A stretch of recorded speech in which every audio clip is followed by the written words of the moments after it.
আসসালামু আলাইকুম। কেমন আছেন আপনার সবাই প্রিয় দর্শক মন্ডলী? আজ আপনাদের সামনে যে আলোচনাটা নিয়ে আসলাম সেটা হচ্ছে আপনারা জানেন বিগত বেশ কিছুদিন যাবৎ কিন্তু বিভিন্ন যে ইউনিভার্সিটিতে যে ছাত্র সংসদ নির্বাচনটা শুরু হয়েছে। ইতিমধ্যে আপনারা দেখেছেন বিগত কিছুদিন আগে আপনারা ঢাকা ইউনিভার্সিটি অর্থাৎ ডাকসু নির্বাচনটা হয়েছিল। এই নির্বাচনটা সারা দেশব্যাপী প্রচুর পরিমাণ আলোড়ন সৃষ্টি করেছিল। সারা দেশের মানুষের এক কথায় বলা যায় নজরদারি বা এদের সবকিছুই ছিল ঢাকা ইউনিভার্সিটির অর্থাৎ ডাকসু নির্বাচন কেন্দ্রিক। সেখানে কিন্তু আপনারা দেখেছেন যে বাংলাদেশ ইসলামী ছাত্র শিবির তাদের আধিপত্য বজায় রেখে কিন্তু তারা প্রধান ৩টি পদ সহ প্রায় ২৪টি প্রধান পদ তারা জয়লাভ করেছেন। ১১ই সেপ্টেম্বর আপনারা দেখেন যে ডাকসু নির্বাচন ঢাকার অদূরে আরেকটা অন্যতম ঐতিহ্যবাহী বিশ্ববিদ্যালয় বাংলাদেশে সেটা হচ্ছে আপনার জাহাঙ্গীরনগর ইউনিভার্সিটি। এই জাহাঙ্গীরনগর ইউনিভার্সিটির কিন্তু নির্বাচন ছিল ১১ই সেপ্টেম্বর। ১১ই সেপ্টেম্বরে এই নির্বাচনকে কেন্দ্র করে কিন্তু আসলে প্রচুর বিতর্ক সৃষ্টি হয়েছে। আপনারা সবাই দেখেছেন। এই বিতর্ককে কেন্দ্র করে অলরেডি কিন্তু জাতীয় রাজনীতিতেও প্রভাব পড়তে শুরু করেছে।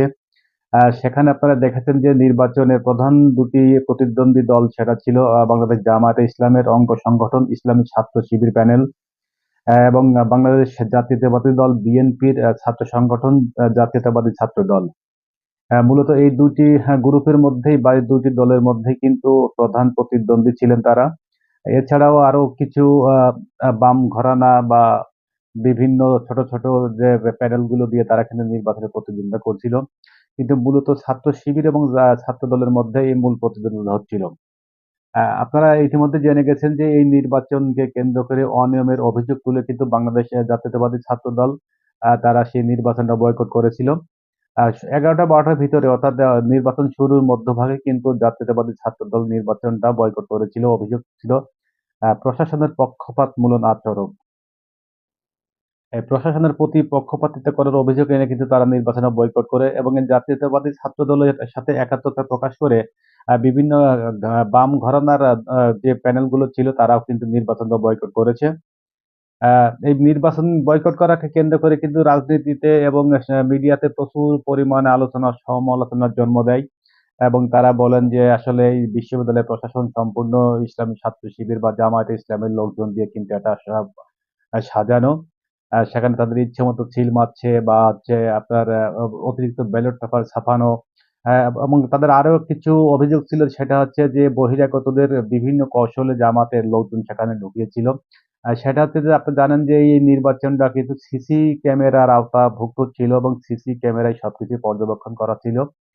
ছাত্রদলের একাধিক সূত্রে বা ছাত্রদলের একজন নেতা বা ছাত্রদলের পক্ষ থেকে দাবি করা হয়েছে যে এই সিসি ক্যামেরা পাহারা বা সিসি ক্যামেরা চালানোর কথা বলে কিন্তু বিভিন্ন জায়গা থেকে বহিরাগত শিবিরের লোকজন সেখানে নিয়োগ করা হয় অর্থাৎ সিসি ক্যামেরা পাহারা দেওয়ার কথা বলে। এই অভিযোগ এনেছে এবং সেটাকে তারা বলেছে যে তারা কিন্তু মূলত সিসি ক্যামেরা পাহারা দেওয়ার জন্য আসেনি। তারা কিন্তু মূলত জামাতে বা জামাত শিবিরের লোক এবং শিবিরের পক্ষে কাজ করার জন্য তারা এসেছে।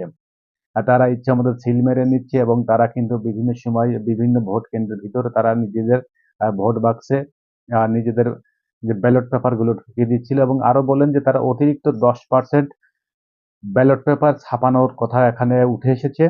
আরেকটা কথা সবচেয়ে বড় সত্য কথা যে আপনার ব্যালট পেপার ছাপানোর দায়িত্ব দেওয়া হয় আপনার জামাতপন্থী একজন ব্যবসায়ীর কাছে এবং সেখানে কিন্তু অতিরিক্ত 10% ব্যালট পেপার ছাপানোর কথা বলা হয়েছিল। এই 10% ব্যালট পেপার কেন ছাপানোর কথা বলেছিল এটা অবশ্য আ সঠিক তথ্য প্রমাণিত পাওয়া যায়নি। আর সর্বশেষ দেখা যাচ্ছে এই বাংলাদেশ জাতীয়তাবাদী ছাত্রদল যখন এই নির্বাচনকে বয়কট করে, এই নির্বাচন বয়কট করার পাশাপাশি দেখাচ্ছেন যে সেখানে তাদের যে শিক্ষক ছিল দায়িত্বরত অর্থাৎ নির্বাচন ভোট গ্রহণ কর্মকর্তা হিসেবে যে সমস্ত শিক্ষকগুলো ছিল, তারাও কিন্তু পদত্যাগ করেছে। পরে অবশ্যই জানা গেছে যে যারা যে সমস্ত শিক্ষকগুলো অর্থাৎ দায়িত্বরত শিক্ষকগুলো নির্বাচন বয়কট করে পদত্যাগ করেছে বা ইস্তফা দিয়ে নির্বাচন দায়িত্ব থাকেন, তারা কিন্তু মূলত সবাই বিএনপি পন্থী শিক্ষক। এটা বিশেষ সূত্রে বা বিভিন্ন মিডিয়া সূত্রে জানা গেছে। এটা নিয়ে কিন্তু অনেক কথা উঠেছে এবং সর্বশেষ আপনারা যেটা দেখতে পেরেছেন যে আপনার যে প্রধান নির্বাচন কমিশনার আ যিনি নির্বাচন পরিচালনা করার দায়িত্বে ছিলেন তিনিও কিন্তু আজকে এই নির্বাচনে অনিয়মের অভিযোগ তুলে এবং তাকে নাকি বিভিন্ন পর্যায়ে চাপ দেওয়া হচ্ছিল যে নির্বাচনকে একপক্ষপাতমূলক করার জন্য।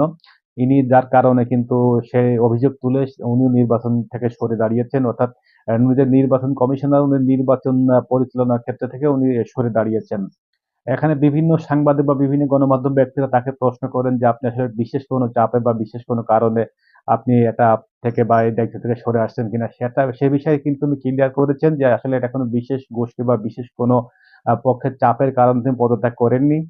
উনি নিজেও বলেছেন যে, "আসলে আমি এই নির্বাচনটা পরিচালনা করার ক্ষেত্রে বিভিন্ন ধরনের বাধার সম্মুখীন হয়েছি এবং যা আমি মেনে নেওয়ার কখনো মেনে নিতে পারিনি। যে কারণে আমি নির্বাচন থেকে সরে দাঁড়িয়েছি আমার দায়িত্ব থেকে।" আর তিনি আরো বারবার সাংবাদিক প্রশ্ন করার কারণে তিনি বলেন যে, "আসলে আমার পদত্যাগের পেছনে বিশেষ কোনো গোষ্ঠীর চাপের কোনো কারণ নাই। আমি আমার নিজের থেকেই এই দায়িত্ব থেকে সরে দাঁড়িয়েছি।" তবে আপনারা দেখতে পাচ্ছেন বা আপনারা জানেন যে বিগত সরকারের আমলে কিন্তু এই ভোট বর্জন বা ভোটে অনিয়মের বিভিন্ন সময় লক্ষ্য করেছি আমরা বিভিন্ন ক্ষেত্রে এটা প্রতিনিয়ত হতো। অর্থাৎ বিগত সরকার আমলে যে নির্বাচনগুলো হতো শুধুমাত্র সরকারি দলীয় প্রার্থী ছাড়া যে অন্য দলীয় প্রার্থীগুলো ছিল তারা কিন্তু মেক্সিমাম ক্ষেত্রে দেখেছি তারা নির্বাচন বয়কট করেছে। স্বাভাবিক। কিন্তু বর্তমান সরকার তো আসলে আপনারা জানেন যে তারা অন্তর্বর্তীকালীন সরকার। এই সরকারের আমলেও যদি একই পরিস্থিতির সৃষ্টি হয়, এটা কিন্তু খুবই দুঃখজনক। এটা দেশের মানুষের একটা অন্যতম আশা-আকাঙ্ক্ষা ছিল যে এখান থেকে বা সাধারণ বা এখান থেকে নিরপেক্ষভাবে ভোট পরিচালনা হবে। মানুষের ভিতরে মিশ্র প্রতিক্রিয়ার সৃষ্টি হচ্ছে প্রায় যেটা আসলে আগামীতে সামনে জাতীয় নির্বাচন ফেব্রুয়ারি মাসে হতে যাচ্ছে।